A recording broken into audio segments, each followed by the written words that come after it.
র্যালিতে উপস্থিত হয়েছেন আমাদের রাজ্যের অত্যন্ত জনপ্রিয়, আমাদের শ্রদ্ধেয় এবং আমাদের প্রিয় মুখ্যমন্ত্রী ডক্টর প্রফেসর মানিক সাহা মহোদয়।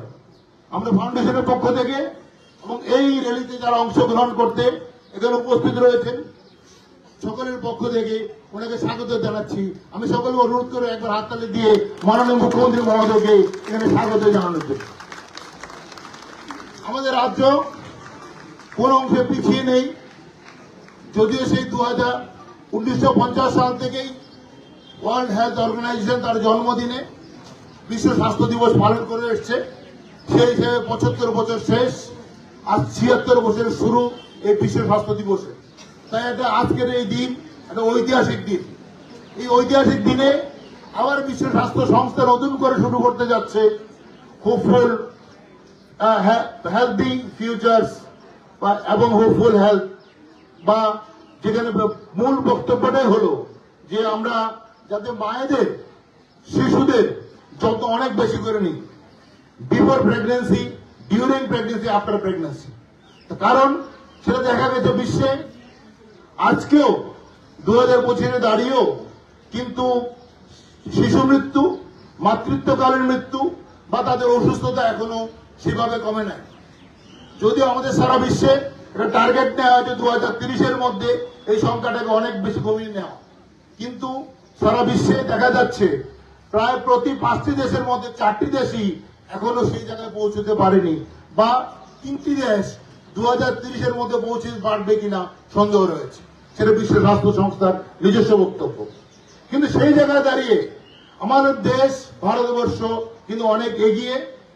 ইনফ্যান্ট মর্টালিটি রেট বা ম্যাটারনাল মর্টালিটি রেটে আমরা কিন্তু বিশ্বের অনেক অনেক দেশ থেকে এগিয়ে। এবং যদি আমরা ধরি আমাদের রাজ্য ত্রিপুরা, বর্তমানে আমরা কিন্তু আমাদের জাতীয় গড়ের থেকে অনেক ভালো জায়গায় অবস্থান করছি। এবং আমাদের যে রাজ্য ত্রিপুরা শুধু এই ক্ষেত্রেই নয়, আমরা যদি আমরা স্বাস্থ্য পরিষেবার ক্ষেত্রে ধরি, আজকে থেকে অনেক বছর আগে ইন্দিরা গান্ধী মেমোরিয়াল হসপিটাল তৈরি হয়েছিল, যেখানে মাতৃ এবং শিশু সদন হিসেবে পরিচিত হয়েছিল এক সময়। ওদের মাদার এন্ড চাইল্ড কেয়ার কিন্তু আমাদের একটা ঐতিহ্য, আমাদের একটা লেগেসি।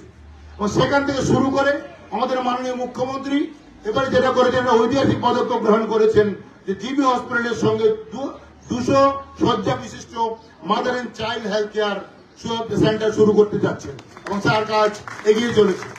অতএব এদিক থেকে দেখতে গেলে সারা পৃথিবীর মধ্যে বা বিশেষ করে উত্তর পূর্বাঞ্চলের মধ্যে এই রাজ্য প্রথম হবে যেখানে 200 শয্যা বিশিষ্ট মাদার এন্ড চাইল্ড হেলথ শুরু হচ্ছে। অতএব যেই যে বিষয় রয়েছে মাতৃত্বকালীন এবং শিশু মৃত্যুর যে সম্ভাবনাটা বা যে সমস্যাটা, সেটাকে এগিয়ে নিয়ে যাওয়ার জন্য বা সেটাকে কম করে আমাদের রাজ্যের উন্নতি সাধন করার জন্য রাজ্য সরকার, বিশেষ করে আমাদের মাননীয় মুখ্যমন্ত্রী সদা সর্বোচ্চ সচেষ্ট। তাই আপনাদের সকলের পক্ষ থেকে, রাজ্যবাসীর পক্ষ থেকে আমরা আমাদের মাননীয় মুখ্যমন্ত্রীকে অভিবাদন জানাচ্ছি, ধন্যবাদ জানাচ্ছি, তারা ওনার এই পদক্ষেপ গ্রহণ করছেন। আজকের এই র্যালিতে যারা আপনারা উপস্থিত হয়েছেন, বিভিন্ন সংস্থা, বিভিন্ন সংগঠন, বিভিন্ন সংস্থার ছাত্রছাত্রীবৃন্দ এবং অন্যান্য আমাদের যারা সহৃদয় বন্ধুগণ এবং হ্যাপাটাইটিস ফাউন্ডেশন সদস্যরা, সকলকে ফাউন্ডেশনের পক্ষ থেকে আরেকবার ধন্যবাদ জানিয়ে আমি আমার কথা বলে শেষ করছি। আমরা আজকে রাস্তায় হাঁটবো, আজকে শপথ গ্রহণ করব।